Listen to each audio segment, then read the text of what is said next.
Hi y'all, thanks so much for tuning in. I wanted to go ahead and get this video done because me and the kids will be recording our vision boards this Saturday. We have not had a chance to do that yet because we have been waiting on housing to fix the light over my kitchen table.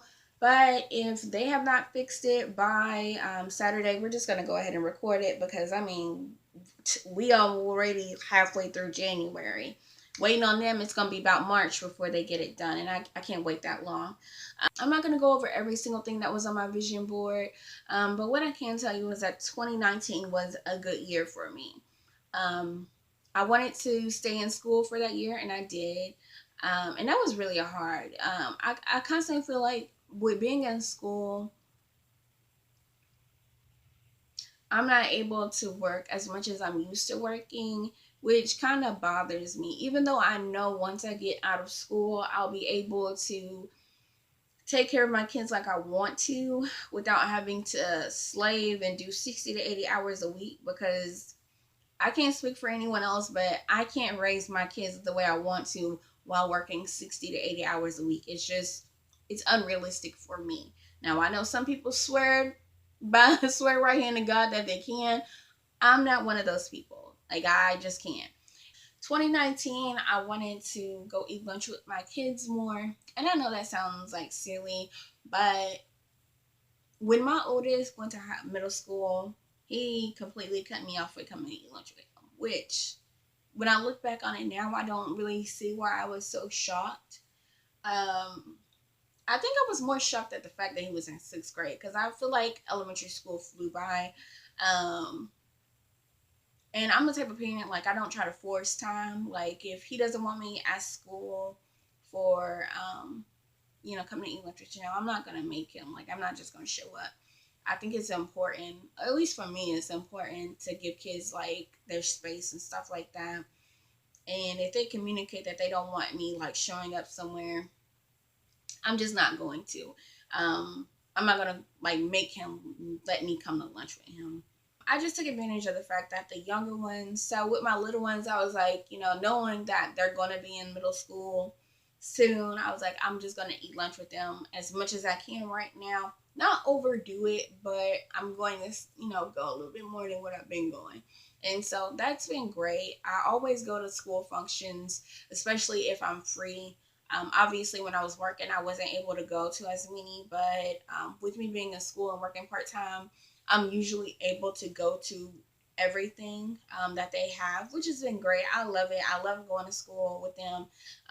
And they love seeing me there, and it's great. I know when I was a kid, I used to always want my mom to come eat lunch with me, and she was a stay at home mom, and she was like, nah, she would not come eat lunch with me. And when I was a kid, I used to always say, when I get grown, I'm gonna go eat lunch with my kids. And so I'm glad to say I do eat lunch with them. As long as they allow me to come, eat lunch with them, I'm gonna come. I have a lot of childhood trauma that I am trying to work through. And one of my issues with trying to address my childhood trauma is that my parents are deceased, which brings me to problem number two. I will never be able to get justice for some of the things that happened to me as a child. And outside of that, I'll never be able to get sorry. And some of the things that I wish could have been acknowledged will never be acknowledged. And so this year has just been a year of just accepting that and forgiving myself for that, which is weird. I know you're probably like, why would you need to forgive yourself for things that happened to you as a kid? And it's kind of hard to explain without going into it too much. And I don't want to do that on this channel. I do have a mental health channel where I talk more about these things. But just to keep it short and sweet, I did a lot of forgiving of my parents and myself. Um, Anytime that I've ever tried to address my childhood trauma, PTSD comes into play, my depression comes in and wrecks my life. And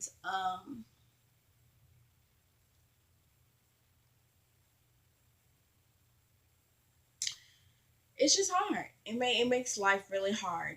Um, I've learned that I just have to process it piece by piece instead of trying to address everything. And so that has been very beneficial to me. I will say that the cancer scare definitely helped me put some things into play. I went in for a routine pap smear, which if you're a woman, you're supposed to go get your pap smears every year, regardless of if you're sexually active or not. And I went in to get a pap smear, and about a week later, they called me and they're like, "Hey, something's wrong. It's urgent that you give us a call back." And I'm thinking to myself, like, y'all must have the wrong person because I haven't been sexually active in years, and all of my other pap smears have came back, just fine. And so I called them. I'm like, "Hey, are y'all sure it's me?" And she's like, "Yeah, it's you. Come in and see us. It's urgent." And so I go in and they're like, "You have cancer cells. And so we need to do a biopsy." And I'm like, "Okay." We set an appointment for the biopsy. He does the biopsy, and I come back in for that appointment for the results, and he tells me that I am a step away from having cancer. And whew, that was so hard to hear. I've had to record this. This is like my sixth time recording this video. Finally, getting be able to like talk about it without crying. Um, that was hard to hear. One, because my parents died. Both of them they died before my three younger siblings were out of high school. So my mind immediately went to that. I started thinking about what was going to happen to my kids. And yeah, it was just a really hard pill to swallow. They didn't tell me I had it. They said that I was a step before it. And that was enough for me. A doctor recommended that I get have a surgery done. And so we went in for the surgery, and one of my siblings went with me. Thank God for him. And I I had the surgery. I came back in for the results from the surgery, and he tells me that normally when you do after the surgery, once you get the results back from that surgery, it's either yes or no on whether you're good or not. So the surgery that was supposed to be my answer ended up being you need to go to another doctor, and this is the cancer doctor who is more has more knowledge with this. And so he asked me if I wanted to stay in my city or if I wanted to go to Nashville, and I told him I'd rather go to Nashville. One, because um, I didn't want to like stress anyone out about something that wasn't happening but could happen. Two, I didn't want people taking advantage of my situation. Y'all know how like people y'all not even cool like that, but if something happened to you or just anything, all of a sudden it's y'all pray for my such and such. Just doing everything they can to get attention. I didn't want anyone to take advantage of what was happening to me. And I didn't want the fake love. I just didn't want it. There's a time in my life where I would have gladly accepted it, just to be able to feel something. But where I am now and who I am today, I'm good on the fake love. And so I only told one other sibling, and I didn't tell anyone else. And I thank God because, last month in December, I got the call after my last biopsy, and they told me that I am good. Like, I don't have any cancer cells, and I have to come back in 6 months. But the day that I had my surgery, I was scared. I was so scared. And when I got out of surgery, I selfishly made the decision that I never want to entertain anyone who did not have my best interest at heart. I didn't want to surround myself with people who didn't want to see me do good or see me happy. I didn't want to surround myself with people who are negative or always got something negative to say. I didn't want to be around people anymore who every time I see them, they got something slick to say about my appearance or just anything. You know what I'm saying? And I just made the decision that being family is no longer an acceptable excuse to keep toxic people around me.